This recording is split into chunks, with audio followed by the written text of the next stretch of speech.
n मतलब electron, number of electron, यहाँ पे उसने 2 गेन किए हैं तो ये 2 आएगा इधर, और log concentration of product upon reactant.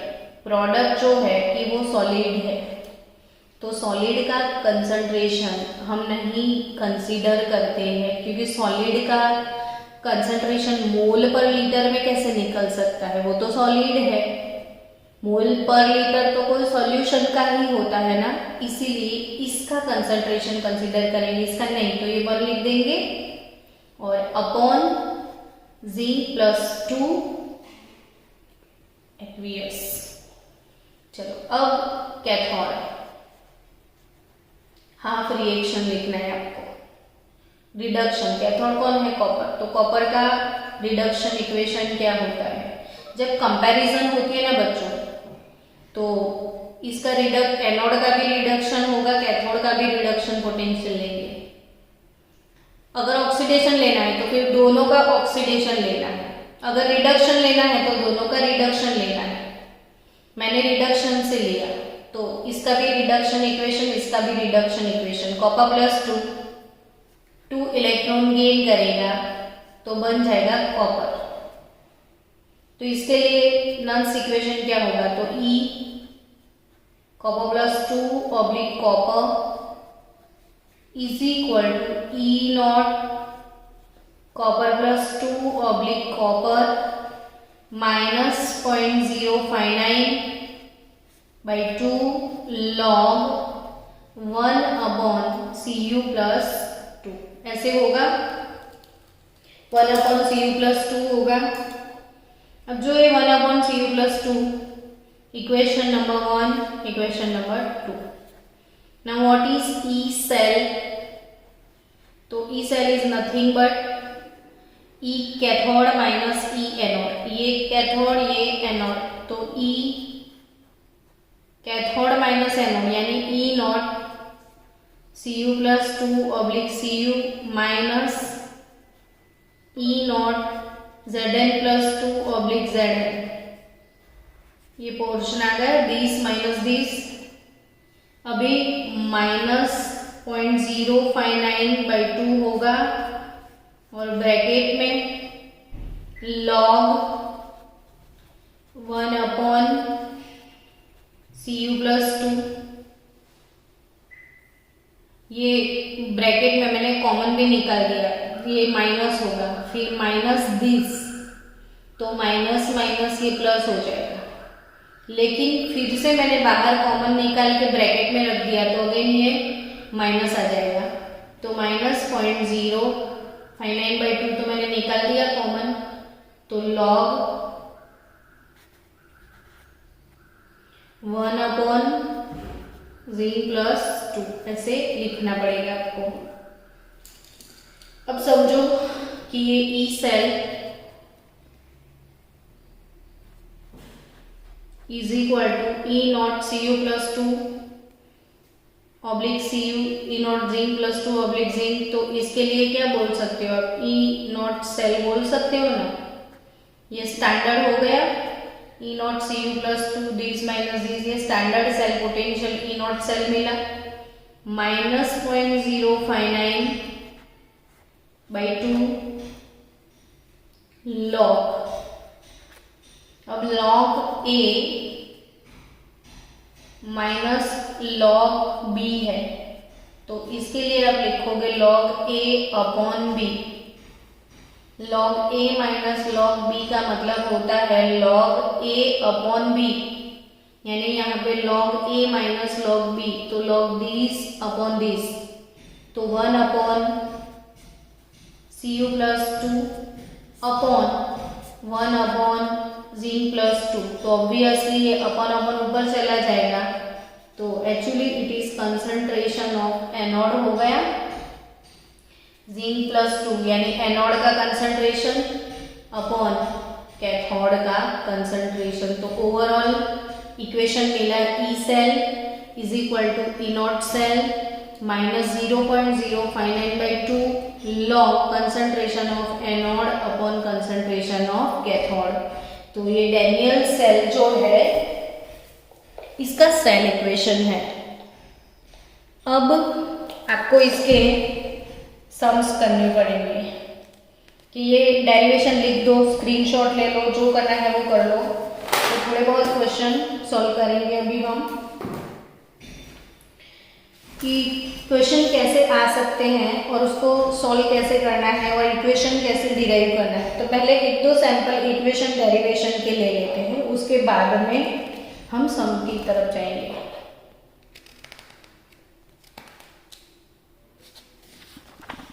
चलो, अगर आपके पास कोई सेल है platinum solid oblique Br2 gas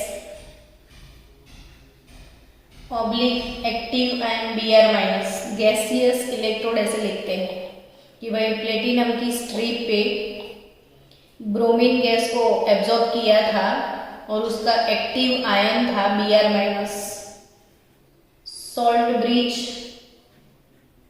Al+3 oblique Al। अगर ऐसे कोई बैटरी मेरे पास है, ये लेफ्ट साइड एनोड होता है और राइट साइड कैथोड होता है। अब इसके नॉन्स इक्वेशन को मुझे कैसे लिखना है वो समझते हैं। तो हमेशा एनोड,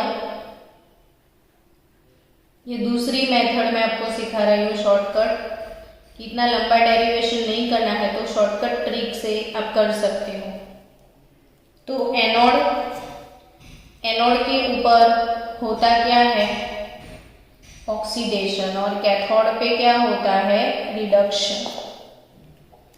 यहाँ पे सबसे इंपॉर्टेंट बात है कि जब गैसियस इलेक्ट्रोड आता है तो बच्चों को उसके ऑक्सीडेशन रिडक्शन इक्वेशन नहीं आते हैं। तो सबसे पहले जो गैस इलेक्ट्रोड है उसके एक्चुअली ऑक्सीडेशन रिडक्शन इक्वेशन सब सीखो कि भाई मेरे पास platinum oblique Br2 oblique Br minus, ये गैसियस इलेक्ट्रोड है। तो ऑक्सीडेशन इक्वेशन इसका क्या हो सकता है वो नहीं आता है बच्चों को। ये मोस्ट आईएमपी थियरी है, इतनी मोस्ट आईएमपी थियरी कि कॉम्पिटिटिव एग्जाम हो, बोर्ड का एग्जाम हो, गुजकेट का एग्जाम हो और इसमें से क्वेश्चन ना हो, ये तो पॉसिबल ही नहीं है। ये क्वेश्चन आएगा 100% आएगा, किसी न किसी तरीके से क्वेश्चन आता है जिसमें नॉन्स इक्वेशन आपको यूज करना है। तो ये platinum oblique Br2 oblique Br minus, इसका ऑक्सीडेशन इक्वेशन क्या होता है? तो ऑक्सीडेशन का मतलब ध्यान से सोचो तो इलेक्ट्रॉन लूज करना होता है। तो इलेक्ट्रॉन लूज करेगा कौन? तो वो जिसने गेन किया होता है। और गेन किसने किया है? तो Br माइनस दिख रहा है उसके पास इलेक्ट्रॉन है, ये दिखता है, ये इलेक्ट्रॉन लेके बैठा है तो वही लूज करेगा। तो ये इक्वेशन सबको नहीं आता है कि Br माइनस ये इलेक्ट्रॉन को लूज करेगा। हमेशा एक चीज याद रखना, दोनों साइड चार्ज हमेशा बैलेंस होना चाहिए। कभी भी हम रेडॉक्स बैलेंस करते थे तो LHS और RHS दोनों साइड पे हम सबसे पहले चार्ज को बैलेंस करते थे। अगर यहाँ पे -1 है तो यहाँ पे -1 होना चाहिए। तो ब्रोमाइड इलेक्ट्रॉन लूज करेगा तो वो कन्वर्ट होगा हाफ मोल ब्रोमीन गैस में, ये हो गया ऑक्सीडेशन। अब अगर ऑक्सीडेशन आता है तो रिडक्शन में कोई इश्यू ही नहीं होगा, क्योंकि ऑक्सीडेशन का ऑपोजिट भी तो रिडक्शन, यानी half mole Br2 gas electron gain करेगा तो ब्रोमाइड बन जाएगा। ये इलेक्ट्रॉन गेन किया, ये रिडक्शन इक्वेशन है, ये वाला ऑक्सीडेशन इक्वेशन है। तो अब पक्के से याद रखना बच्चों कि कभी गैस आएगा तो हम कैसे इक्वेशन लिखेंगे। जैसे कोई दूसरा गैसियस इलेक्ट्रोड है प्लेटिनम Cl2 Cl माइनस, तो इसका ऑक्सीडेशन इक्वेशन कैसे लिखोगे आप? तो Cl माइनस जिसके पास इलेक्ट्रॉन है वो इलेक्ट्रॉन को लूज करेगा और क्लोरीन गैस के अंदर कन्वर्ट होगा। तो इसका रिडक्शन इक्वेशन क्या होगा? तो half mole chlorine gas electron gain करके बन जाएगा क्लोराइड आयन। तो आप ये दोनों इक्वेशन की बार बार प्रैक्टिस करते रहना, लिख लो नोटबुक में, बिना लिखे याद नहीं रहेगा आपको, तो लिखते जाओ, सोचते जाओ, आ जाएगा समझ में। तो ये इक्वेशन फ्रीक्वेंटली लिखना। तो यही चीज है यहाँ पे कि भाई मेरे पास एनोड कैथोड, तो एनोड पे ऑक्सीडेशन करना है ना, और कैथोड पे रिडक्शन। अब तो बाय हार्ट हो गया होगा कि एनोड है तो ऑक्सीडेशन, कैथोड है तो वो रिडक्शन है ना। तो ऑक्सीडेशन ब्रोमीन का, ये गैसियस है, देखो ब्रोमीन का ऑक्सीडेशन इक्वेशन क्या होगा?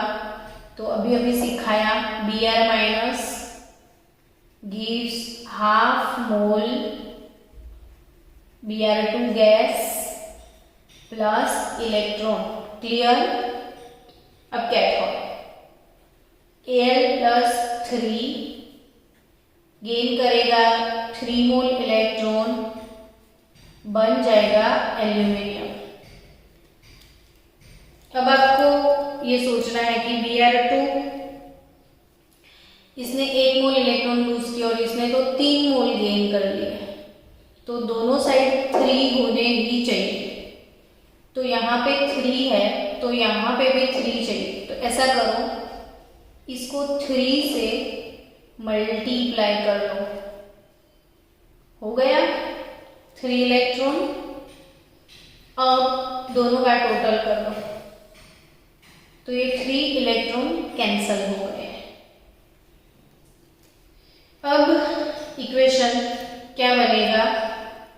तो Al+3 plus Br minus 3Br minus gives 3/2 bromine gas. आज सारी पेन खत्म हो गई, एक भी पेन चल नहीं रही है। 3/2 गैस प्लस एल्यूमिनियम। अब इस इक्वेशन का नंस इक्वेशन लिखना है। चलो मेरे साथ बोलते जाओ, फिर लिखो। E cell is equal to E not cell minus 0.059 upon n. N क्या होता है? यहाँ पे जो इलेक्ट्रॉन की हेरा फेरी हो रही है वो, तो electron transfer, number of electron transfer यहाँ पे 3 है, तो 0.059 by n log concentration of product upon reactant. अब बच्चों ये प्रोडक्ट में तो गैस है, गैस को प्रेशर होता है, कंसंट्रेशन नहीं होता है, और प्रेशर दिया ही नहीं है तो डजंट मैटर, इसको हटा दो। दिया होता ना प्रेशर, इसका 1.5 एटमॉस्फेयर है तो हम मेंशन करते, पर नहीं है प्रेशर, ये सॉलिड होता है तो उसको तो डेंसिटी होती है, इसको भी कंसिडर नहीं करेंगे। तो प्रोडक्ट साइड कुछ भी नहीं है जिसकी कंसंट्रेशन हो, रिएक्टेंट साइड पे है, तो कंसंट्रेशन ऑफ Al+3 और कंसंट्रेशन ऑफ Br और उसका क्यूब, ये +3 और ये -3। चार्ज यहाँ पे बैलेंस होना बहुत जरूरी है और इट इज बैलेंस्ड हियर। तो ये नंस इक्वेशन, अगर ऐसी आपको कोई बैटरी दी गई है तो आपको ऐसे लिखना है, समझ गए ना। चलो इक्वेशन सॉल्व करते हैं कि आपको सेल पोटेंशियल कैलकुलेट करना है। सब लोग लिखो नोटबुक में, calculate cell potential, calculate cell potential at 298 Kelvin temperature for the following cell, और वो सेल है Cu solid oblique Cu2 0.1 molar salt bridge Cu+2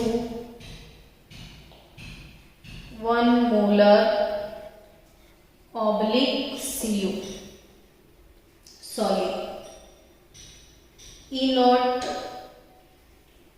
Cu+2 oblique Cu E not Cu+2 oblique Cu 0.34 volt है, 0.34 volt Cu+2 oblique Cu 0.34 volt. ये तो भाई कोई अजीब question हो गया, एनोड कैथोड दोनों सेम हो गए। तो ऐसा हो सकता है एनोड भी कॉपर का है, कैथोड भी कॉपर का है। अगर एनोड और कैथोड दोनों सेम हो तो कुछ तो अलग होगा, वो कंसंट्रेशन अलग अलग है। देखो ये 0.01 मोलर है, ये 1 मोलर। और ऐसे सेल को हम कंसंट्रेशन सेल बोलते हैं। ये वाला सेल क्या है? Concentration cell. किसको बोलते हैं कंसंट्रेशन सेल? तो जिसमें एनोड और कैथोड दोनों सेम होते हैं, एनोड कैथोड दोनों सेम, लेकिन कंसंट्रेशन दोनों साइड डिफरेंट, तो वैसे सेल को बोला जाता है कंसंट्रेशन सेल। और बाय चांस ये कंसंट्रेशन सेल आ गया, कोई बात नहीं, अप्लाई तो नेक्स्ट इक्वेशन ही करना है इसको। तो इसके लिए आप एनोड इक्वेशन लिख दो, कैथोड इक्वेशन लिख दो। एनोड कैथोड इक्वेशन क्या होगा? तो ये Cu से Cu+2 बन रहा है, तो Cu gives Cu+2 concentration 0.1 molar, और उसने लूज किया होगा 2 मोल इलेक्ट्रॉन। कैथोड क्या है आपका? तो Cu+2 1 molar +2 electron gives Cu। Cathode पे रिडक्शन लिखना है। कॉपर+2 का कंसंट्रेशन 1 मोलर है, वो 2 इलेक्ट्रॉन गेन करके वो कॉपर में कन्वर्ट होगा। तो what is actual reaction here? तो ये कैंसल, ये भी कट हुआ क्या?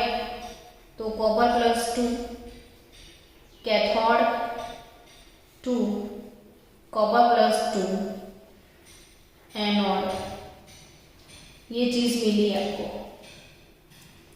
अब इसका आपको सेल पोटेंशियल कैलकुलेट करना है। तो E cell is equal to E not cell -0.059 upon n log concentration of, ये एनोड है, concentration of Cu+2 of anode upon concentration of Cu+2 at cathode. तो एनोड और कैथोड ये आपको कंसंट्रेशन लिखना है। तो E cell is equal to E not cell. अब ई नॉट सेल क्या होता है बच्चों? तो ई नॉट सेल यानी E naught cathode minus E naught anode. तो यहाँ पे कैथोड भी कॉपर, एनोड भी कॉपर, दोनों का रिडक्शन पोटेंशियल तो सेम नहीं होगा। 0.34 माइनस 0.34 यानी कि 0 हो गया। तो ये चीज हमेशा आप याद रखना कि जब कंसंट्रेशन सेल होगा, यानी कि एनोड कैथोड दोनों सेम मेटल के होंगे, तो ये कंसंट्रेशन सेल। और ऐसे सेल में इसका cell potential E not cell 0 होता है जब दोनों सेम होते हैं। तो ई नॉट सेल 0 हो गया, तो बचा क्या? -0.059 अपॉन n कितना था? 2 electron log concentration of anode upon cathode. तो एनोड का कंसंट्रेशन कितना है? 0.1 मोलर अपन कैथोड का कंसंट्रेशन है 1 मोलर। यहाँ से ये चीज़ भी सीखना बच्चों कि कंसंट्रेशन ऑलवेज कैथोड पे ज़्यादा होनी चाहिए, एनोड पे कम होनी चाहिए। जितनी कंसंट्रेशन आप एनोड की डिक्रीज करोगे, कैथोड की इंक्रीज करोगे, उतना सेल पोटेंशियल इंक्रीज होगा। यानी आपको ये याद रखना है कि मार्केट अच्छा किसका होना चाहिए, तो कैथोड का होना चाहिए। अच्छा पोटेंशियल किसका होता है, कैथोड का। यानी कॉन्सेंट्रेशन ज़्यादा कैथोड की होती है, एनोड की कम रखनी है। जिसका कंसंट्रेशन ज़्यादा होगा उसमें रिडक्शन होगा, जिसका कंसंट्रेशन कम होगा उसमें ऑक्सीडेशन होगा। तो ऑलवेज कैथोड साइड कंसंट्रेशन अगर ज़्यादा होती है तो पोटेंशियल इंक्रीज होता है। तो ये 0.1/1 मोलर, तो 0.059/2। अब लॉग 0.1/1 यानी 0.1 का मतलब 1/10, यानी 1/10 ऊपर आएगा तो 10⁻⁻1, तो ये हो गया log 10⁻⁻1। तो 0.059/2। अब जो भी पावर है वो हमको आगे शिफ्ट करना है इंटू -1, बचा क्या log 10। log 10 का वैल्यू हो जाएगा 1, ये ऑलरेडी माइनस है तो ये हो जाएगा माइनस माइनस प्लस, तो 0.059/2। तो आपका आंसर प्लस 0.0295 वोल्ट। तो हो गया सॉल्व ये क्वेश्चन। आई थिंक समझ गए होंगे, नहीं लिखा है अब तक तो लिख दो। सेल पोटेंशियल, ये सेल था हमारा, हमने लिखा एनोड का इक्वेशन, फिर कैथोड का इक्वेशन, उससे हमने नॉन्स इक्वेशन डिराइव किया, फिर कंसंट्रेशन दोनों का दिया हुआ है तो हमने सेल पोटेंशियल कैलकुलेट किया। चलो एक और क्वेश्चन सॉल्व करते हैं ताकि आपका कंसेप्ट कुछ प्रॉब्लमेटिक हो तो और भी क्लियर हो जाए।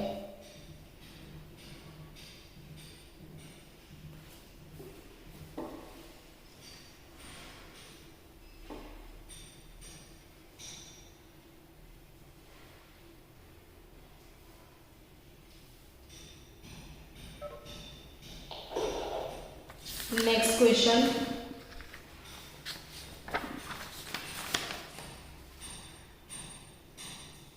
नेक्स्ट क्वेश्चन लिख दो कि silver, calculate the cell potential at 298 kelvin for the following cell Ag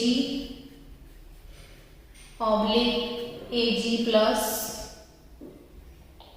0.25 molar salt bridge, Ag plus 0.75 molar oblique Ag। आपको ई सेल कैलकुलेट करना है तो फास्ट, मैंने आपको टाइम दिया 10 मिनट का, जल्दी से आप इसको सॉल्व करो, थोड़ा फास्ट इसको सॉल्व करो। चलो ये क्वेश्चन सॉल्व कर दिया होगा आपने, शायद किया ना। तो कैसे सॉल्व करेंगे जल्दी से, E cell is equal to E not cell minus 0.059/1 log concentration of anode Ag plus at anode upon concentration of Ag plus at cathode। तो ई नॉट सेल ये दोनों सिल्वर है तो ये 0 हो जाएगा, -0.059 रहेगा, N1 आएगा, और एनोड का कंसंट्रेशन है 0.25 अपॉन कैथोड का कंसंट्रेशन है 0.75। तो -0.059 log 1/3। तो 1/3 का लॉग आपको निकालना है। कैसे कैलकुलेट करोगे 1/3 का लॉग? तो 1/3 ऐसा कुछ आता है। और इसका लॉग टेबल में देखोगे तो बहुत इजी फंडा है, 33 का 3 में देखना है। और नहीं करना है कैलकुलेटर में तो 13 टाइम रूट प्रेस कर दो। 1 2 3 4 5 6 7 8 9 10 11 12 13 -1 into 3 5 5 8 is equal to -0.4771। तो ये हो गया -0.059 इंटू -0.4771। इसका ऐसे भी निकाल सकते हो, देखो log 1/3 है ये, तो इसका मतलब होता है log 1 माइनस log 3। इसका मतलब ये होता है log 1 माइनस log 3 होता है। अब log 1 का वैल्यू है 0 और log 3 वो है 0.4771। तो आपका आंसर ऑटोमेटिकली 0.4771 आता है। आपको log 1 0, log 2 0.3010, log 3 0.4771, log 4 0.6021, log 5 0.6990। थोड़ी बहुत वैल्यू आपको याद करनी पड़ेगी, ऑरली आपको लर्न करना पड़ेगा। तो ये log 1/3 है, तो log 1 माइनस log 3, तो ये 0.4771 आप ऐसे भी निकाल सकते हो। अब इन दोनों को मल्टीप्लाई करना है इंटू 0.059 से, तो आपका आंसर आ जाएगा 0.028 वोल्ट। 0.028 वोल्ट ई सेल आपको मिल गया। चलो अब हम एक एक्स्ट्रा ऑर्डिनरी क्वेश्चन की तरफ जाएंगे। एक क्वेश्चन सॉल्व करेंगे जिसमें बहुत सारे टर्म्स होंगे, तो आपकी बहुत सारी प्रैक्टिस हो जाएगी। कैलकुलेट गिव्स free energy delta G, equilibrium constant K C और K P and E cell for following cell. Cell है हमारा Al3.01 molar salt bridge, Fe2/Fe, और Fe का कंसंट्रेशन है 0.02 मोलर। नोटिस करना, इससे ये ज्यादा है। कंसंट्रेशन हमेशा कैथोड की ज्यादा होगी तो सेल पोटेंशियल इंक्रीज होगा, बैटरी अच्छा होगा। तो कैथोड को बढ़ाओ, एनोड को घटाओ, तो सेल पोटेंशियल इंक्रीज होता है। अब इसमें हमको डेल्टा जी कैलकुलेट करना है, इक्विलिब्रियम कांस्टेंट के भी कैलकुलेट करना है और ई सेल भी। तो सबसे पहला काम नन्स इक्वेशन तो लिख दे पहले, नहीं तो चलो नन्स इक्वेशन लिखने से पहले ई नॉट सेल भी कैलकुलेट कर लेते हैं।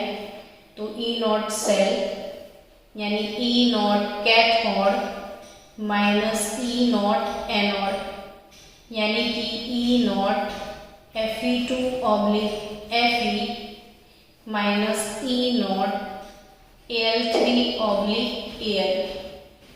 Fe का सेल पोटेंशियल है -0.44 वोल्ट, Fe2/Fe का देखने का, और ये माइनस 1.66, तो ई नॉट सेल हो जाएगा 1.22 वोल्ट। ये आपको ईएमएफ सीरीज से मिल जाएगा, और नहीं ईएमएफ सीरीज में देखना है तो क्वेश्चन में एग्जाम में तो होगा ही होगा, ये लोग देते हैं। ई नॉट सेल थोड़ी इतने सारे हम प्रिपेयर करके जा सकते हैं। अब नेक्स्ट काम हमारा एनोड कैथोड इक्वेशन को लिखना पड़ेगा। एनोड कैथोड इक्वेशन कैसे लिखेंगे वो देखते हैं। तो एनोड पे होगा ऑक्सीडेशन, कैथोड पे होगा रिडक्शन। एनोड कौन है हमारा? एल्यूमिनियम। एल्यूमिनियम का oxidation equation Al gives Al plus 3 electron होगा ना। कैथोड कौन है? तो कैथोड है Fe, तो Fe plus 2 electron gives Fe।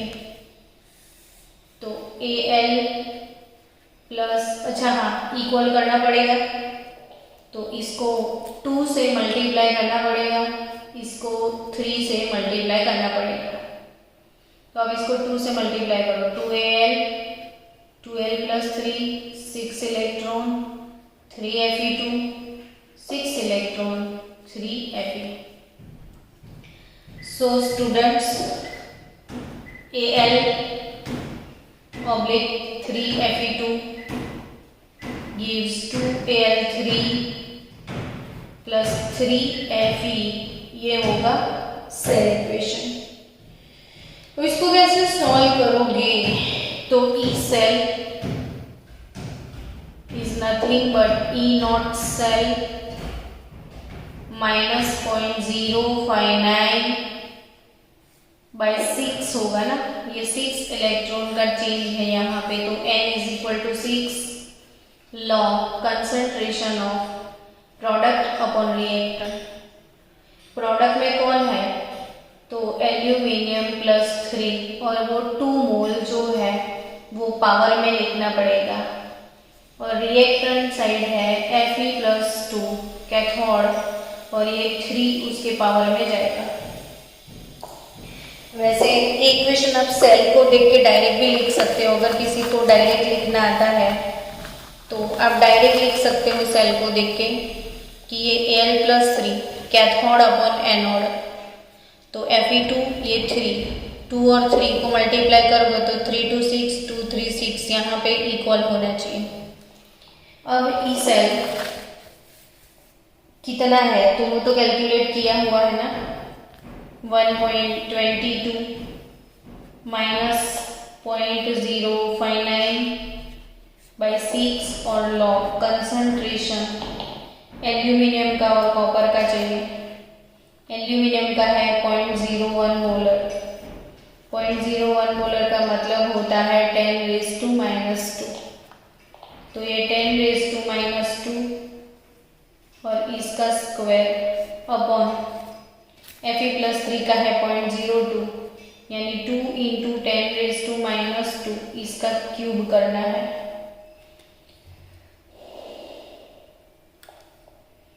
तो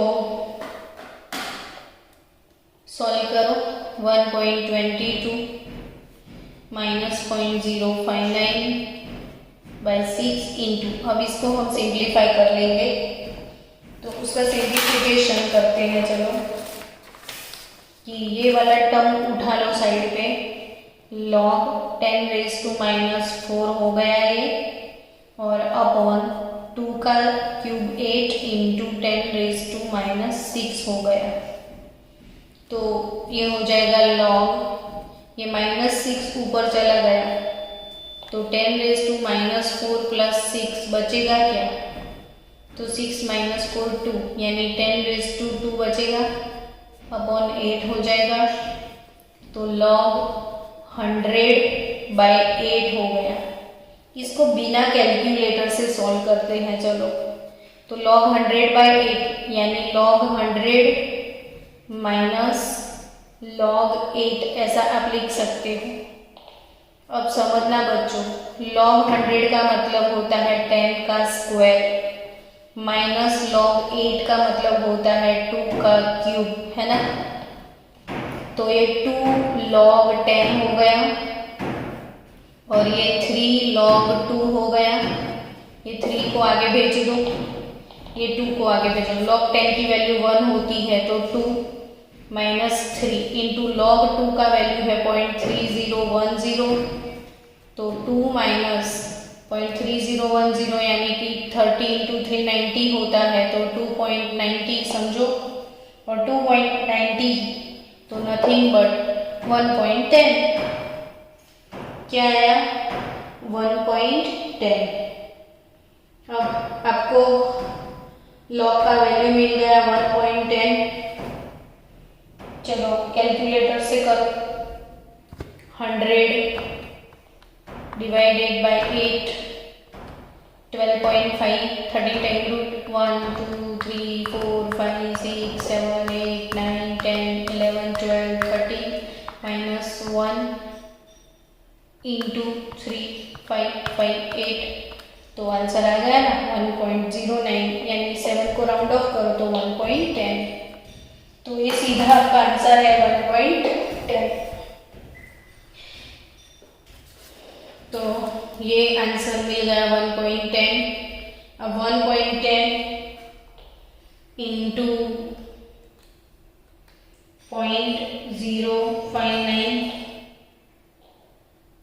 डिवाइडेड बाय 6, तो 1.22 माइनस 0.010 और माइनस 1.22, तो आपका आंसर आएगा 1.20 वोल्ट।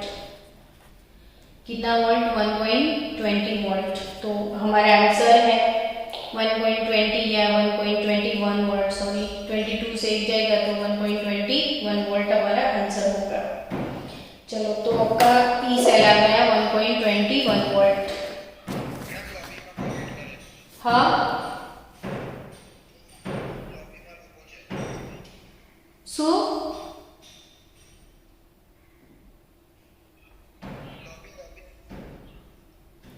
हाँ, एक मिनट।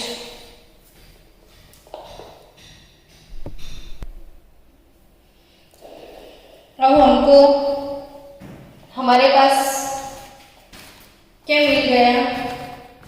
ई सेल आ गया। ई सेल कितना आया हमारा? ई सेल आया 1.21 वोल्ट। अब ई सेल से हमको निकालना है डेल्टा जी। क्या कैलकुलेट करना है बच्चों? Delta G. तो डेल्टा जी क्या होता है? गिब्स फ्री एनर्जी होता है और इसका फॉर्मूला है minus NF E cell. Gibbs energy का फॉर्मूला बाय हार्ट कर लो, माइनस NF ई सेल। तो इसमें N जो है number of electron 6, Faraday 96500 coulomb and E cell volt में 1.21 वोल्ट हम लाए, तो आपको मिल जाएगा इसका डेल्टा जी। और वो कितना होगा? डेल्टा जी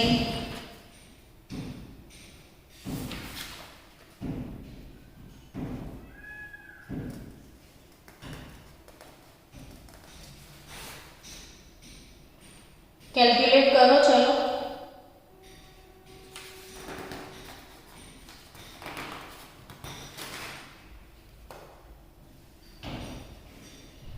तो डेल्टा जी कैलकुलेटर से सिर्फ कैलकुलेट करना है अब आपको। 6 into 96500 into 1.21 that is equal to 7,005